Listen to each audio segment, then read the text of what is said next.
Cornucopians, both old and new. I'm just checking in right quick, and I'm going to talk about the themed zones within the game of Cornucopias.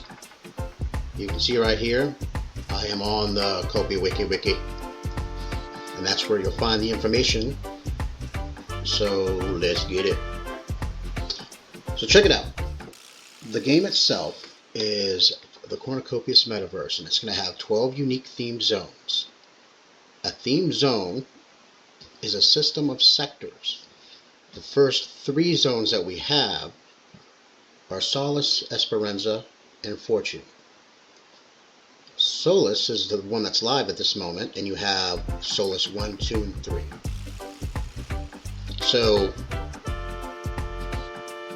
that's a sector. Let's click in to the sector, because each themed zone, in this case Solace, has 3. There's a graphic there that they were going to go with 4, but they kind of backed it up. But anyway, you can see the sector itself is that levitating dome that you see, that you're running around in. That giant island, right? You can see it's carved from the earth, has a unique landscape and features, characteristics, and a backstory as well. And this is where we're going to be hanging out, guys. It's where we're going to work, live, socialize, run around. You're going to be able to get on the collection of raw materials, start crafting items. You're going to have quests and stuff that you'll be able to go into. I'm going to try not to go click crazy and go too deep into any of the rabbit holes that you're seeing with these various links. Feel free to do that on your own. copiwiki.cornucopias.io/gameplay. But I wanted to get into the sectors, so let's go ahead and back it back up so you know what that is. So right now, if we go to the 3 zones, the one that's active is Solace. That's the one that has the 3 that you can run around in. And there's going to be 2 more. These are the first 3 zones that are going to be live when the game is completely live. So if you look at the districts, ignore that because there's usually 3. But each zone has 8,000 plots available and spread out throughout. And like I was saying, if you read this little disclaimer, they realize they're going to try to make it work with 3 sectors per zone. And that's how the first 3 are coming out, and that's how it's going to be until they change it depending on how the game's going. So focusing on the one that's out right now, let's delve into it. All 3 are going to be playable when it's released. We're doing it now, we're testing it.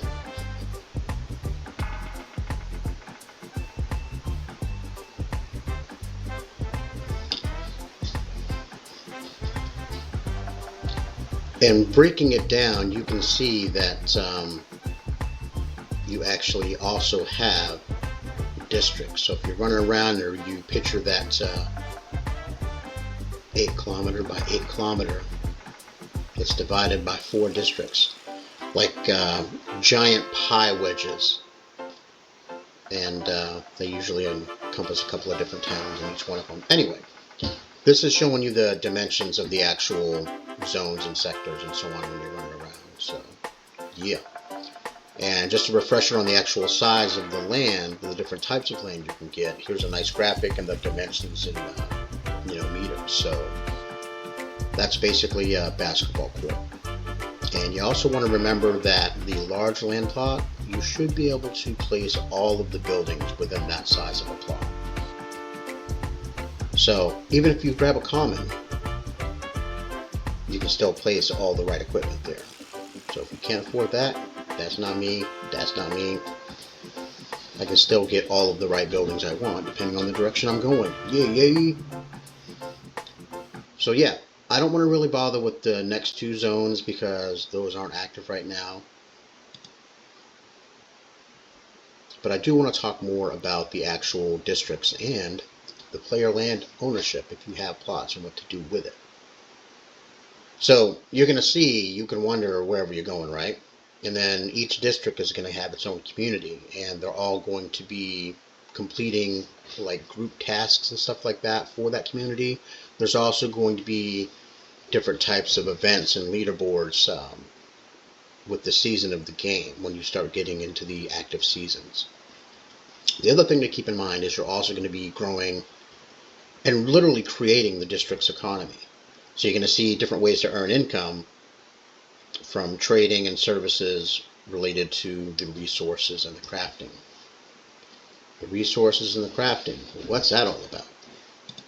Well, you're going to know that you're going to have a couple of resources that you can collect, and there's going to be a few areas, if you've seen the maps out there, where you're going to be able to do the mining, the fishing, the foraging, the forestry. So, just like it says right here, each theme zone is going to have sectors where you can do that. And there are going to be areas that you can go to gather resources. For example, the forestry. You're going to be chopping the trees in the lumber yards. You can't just go chopping everywhere, right? But anyway, these resources are in the raw, and then later you're going to be able to use them for crafting. And you're basically just going to have a better item with all the action that you're doing to create it. Back to the district. We're all going to have these different plots within each of the districts. You know, this is what we're focusing on. And you can see, here's the total quantity of the plots that are out there to be divvied up between the various zones.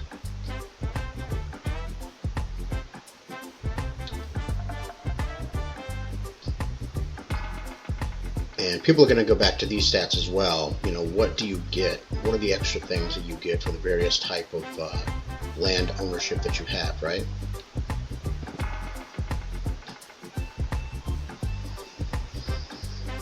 So one example I've mentioned before is it's going to determine the raw materials that you have on the land at the start of the season.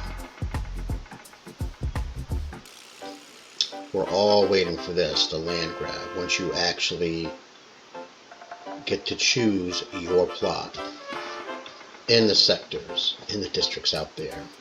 That's what everybody's running around doing right now, doing some plotting for plots. And yeah, it's going to be set up, you've already heard this, it's going to be based on the rarity of the Chooser's NFT. So basically, Mythic goes first, and then Legendary, and then Rare. Notice there's no Epic. Just saying, might be good to grab some Rares. Anywho, what are we talking about? We were getting a little more deep into the land because everybody's running around looking for where they're going to get the plot. Why not talk about all the things you can do with it? Influence sphere, basically safe zones. What are we doing, Crafty? What are we focusing on? I want to focus on what you can do here. You know, how you can do the crafting and the upgrading of the buildings and the assets on the land plot, so you can actually increase the value of your NFT, of your land. And then I also can't wait till we get to this point where, you know, you've got a farm and you're active on your land plots, you've got an increase in the population of the district, so now you can start renting out rooms if you have it upgraded properly. You're going to see all of this increase, the productivity, raw materials. You're going to see the collective, everybody's growing and, what they're crafting, what they're harvesting, and so on. You're going to see what they're throwing on the market. You're going to see price fluctuations.